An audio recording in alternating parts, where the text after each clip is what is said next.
Hi everyone, today I'm going to show you Curateit's Go Links, Text Expander and AI prompt feature and how we actually use it on daily basis in Curateit. So what we have is a Curated team links folder which has all the things which are like the common links, our daily stand-up calls, Figma, AI prompts and so on. Now for each of the links that is added, it is shared with the whole group, so anybody can add or update the link. You can add a short link like this. So if I want to go to the Figma design, rather than trying to find a link, I can just say C colon Figma and it will come up with the link. And so you can quickly go to that link or your daily stand up or any of those links. We also provide a dashboard. So you can, in the dashboard in the web app, again, this is a shared folder that anybody can add and add more things to it. We have all the links that we use within the company, and within that we also have the AI prompts feature.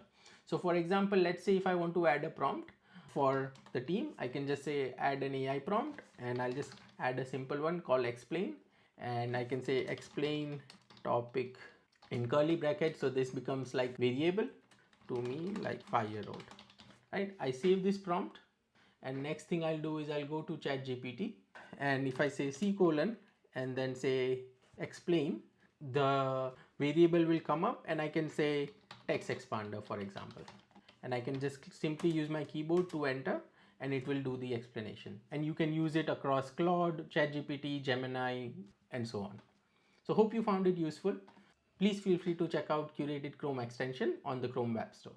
Thank you.